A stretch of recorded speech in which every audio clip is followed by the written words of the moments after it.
In this video, we are going to study about atomic structure of BSc Part 1 Inorganic Chemistry. Dalton ने 1803 में सर्वप्रथम परमाणुीय सिद्धांत का प्रतिपादन किया। डाल्टन के अनुसार पदार्थ का सूक्ष्म तथा अविभाज्य कण परमाणु कहलाता है।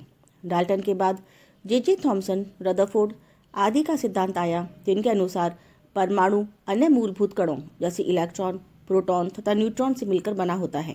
रदरफोर्ड के अनुसार परमाणु का नाभिक धनावेशित होता है तथा परमाणु का संपूर्ण भार उस पर केंद्रित होता है।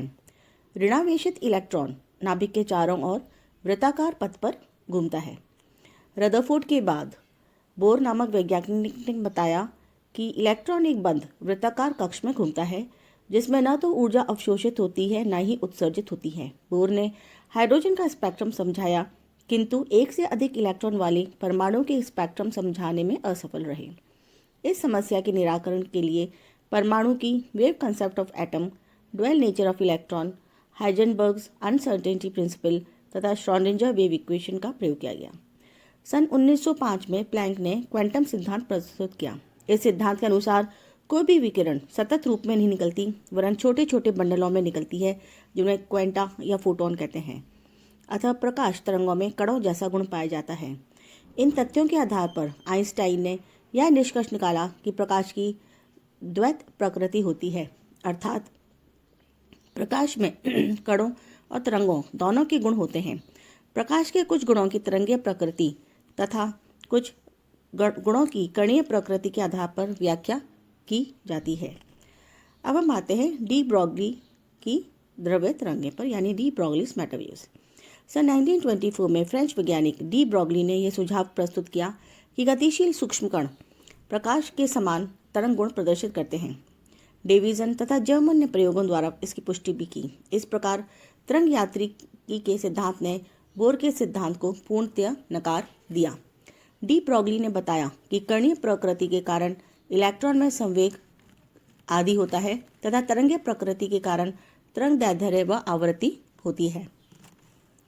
डी ब्रॉगली ने दोनों प्रकृति के मध्य तुल्यता दर्शाते हुए एक ऐसा व्यंजक दिया जिसकी सहायता से v वेग से गतिमान m द्रव्यमान के कण की तरंग दैर्ध्य लैम्डा की गणना की जाती है। अब हम आते हैं डी ब्रॉगली के इक्वेशन पर। डी ब्रॉगली का यह समीकरण आइंस्टाइन के द्रव्यमान ऊर्जा संबंधों पर आधारित है। आइंस्टाइन के अनुसार E = mc², प्लैंक के अनुसार E = h²। जब हम इन दोनों इक्वेशंस को इक्वेट करते हैं तो हमें इक्वेशन प्राप्त होती है mc² = h², चूँकि μ c/λ, अतः न्यू की वैल्यू इक्वेशन में लिखने पर हमें वैल्यू प्राप्त होती है mc² = h² = hc/λ। यहाँ पे हमने न्यू की जगह c/λ लिख दिया है, और mc = h/λ, और लैम्डा की वैल्यू आती है h/mc। यदि m द्रव्यमान का कोई कण जैसे इलेक्ट्रॉन v वेग से गति कर रहा है तो तरंग दैर्ध्य और संवेग में निम्न संबंध होता है, लैम्डा = h/mv। इस समीकरण को डी ब्रॉगली समीकरण कहते हैं। इसमें जो h है वह प्लैंक स्थिरांक है और इसका मान 6.626 × 10⁻³ जूल्स है। m कण का द्रव्यमान है, v वेग होता है जिस वेग से वो कण गति करता है। इस समीकरण को हम निम्न प्रकार भी लिख सकते हैं: तरंग दैर्ध्य = प्लैंक स्थिरांक अपॉन इलेक्ट्रॉन का संवेग। अब चूंकि इस इक्वेशन में h एक स्थिरांक है, अतः lambda is proportional to 1/v और p = 1/λ। इस समीकरण की सहायता से गतिमान इलेक्ट्रॉन का तरंग दैर्ध्य भी ज्ञात किया जा सकता है। फॉर एग्जाम्पल, माना कि हाइड्रोजन परमाणु में इलेक्ट्रॉन का द्रव्यमान 9.108 × 10⁻³ kg है, जो 2.188 × 10⁻6 मीटर्स पर सेकेंड से गतिमान है। तो इसका तरंग दैर्ध्य होगा लैम्डा = 6.626 × 10⁻34 अपॉन 9.108 × 10⁻31 × 2.188 × 10⁻6 = 0.3323 × 10⁻9 मीटर। यानी इस जो कण है इसकी तरंग दैर्ध्य है 0.3323 × 10⁻9 मीटर। 1927 के बाद यह सिद्ध हो चुका है कि बड़े कण जैसे प्रोटॉन, न्यूट्रॉन आदि के लिए इस सिद्धांत का महत्व नहीं है, क्योंकि उनके लिए लैम्डा का मान कम हो जाता है, इसलिए उनसे संबंधित तरंगों की पहचान नहीं होती है। अगर हम डेफिनेशंस देखें तो तरंग दैर्ध्य यानी वेवलेंथ तरंग के दो निकटतम शिखर बिंदुओं या निम्ननिष्ठ बिंदुओं के बीच की दूरी को तरंग दैर्ध्य कहते हैं। इसे लैम्डा से प्रदर्शित करते हैं और इसकी ऐसा पद्धति में इकाई मीटर है। आवृत्ति यानी फ्रीक्वेंसी एक तरंग किसी निश्चित बिंदु से 1 सेकंड में जितनी बार गुजरती है वह उस तरंग की अनावृत्ति कहलाती है। इसे v से प्रदर्शित करते हैं और इसकी इकाई हर्ट्ज होती है। वेलोसिटी तरंग द्वारा 1 सेकंड में तय की गई दूरी को उसका वेग कहते हैं। इसे स्मॉल v या c से दर्शाया जाता है। इसकी तरंग दैर्ध्य व आवृत्ति से निम्न संबंध होता है, वेग is equal to nu upon lambda और nu is equal to c upon lambda. अगर हम एक एग्जाम्पल लें, 1 किलोग्राम द्रव्यमान का कोई पिंड 1 मीटर पर सेकंड के वेग से गतिमान हो तो पिंड की डी ब्रॉगली तरंग दैर्ध्य का मान ज्ञात कीजिए। अब इस जो प्रॉब्लम में इसमें दिया गया है कि जो m है वो 1 kg है, जो v है वो 1 मीटर पर सेकंड है और h हम जानते हैं is equal to 6.63 into 10 raise to the power minus 34। अतः डी ब्रॉगली समीकरण से lambda is equal to h upon mv इस इक्वेशन में उपयुक्त मान रखने पर 6.63 into 10 raise to the power minus 34 upon 1 into 1 is equal to 6.63 into 10 raise to the power minus 34 metre. यानी इस 1 किलोग्राम द्रव्यमान की जो वेवलेंथ आती है वो है 6.63 into 10 raise to the power minus 34 metre. अब हम दूसरा एग्जाम्पल लेते हैं। एक गेंद जिसका द्रव्यमान 100 ग्राम है तथा उसका वेग 200 सेंटीमीटर पर सेकंड है तो डी ब्रॉगली तरंग दैर्ध्य का मान ज्ञात करें। अब इसमें जो वेग है वह 200 सेंटीमीटर पर सेकंड है यानी 2 मीटर पर सेकंड और जो मास है वो है 100 ग्राम यानी 0.1 kg। अतः डी ब्रॉगली समीकरण से lambda is equal to h upon mv it comes equal to 6.63 into 10 raise to the power minus 34 upon 0.1 into 2। तो इसका जो गेंद है इसकी तरंग दैर्ध्य का मान आता है 3.31 into 10 raise to the power minus 33 metres. अब हम आते हैं डी ब्रॉगली समीकरण की उपयोगिता के बारे में, यानी application of the de Broglie equation. D Broglie समीकरण की उपयोगिता परमाणुीय संरचना में है। डी ब्रॉगली सिद्धांत के द्वारा बोर मॉडल अभिग्रहित इलेक्ट्रॉन का कोणीय संवेग h अपॉन 2π का पूर्णांक गुणज होता है। इसको आसानी से समझा जा सकता है। माना कि एक इलेक्ट्रॉन वृत्तीय पथ में घूम रहा है तो उसके साथ संबंधित तरंग को निम्न चित्र में दर्शाया गया है।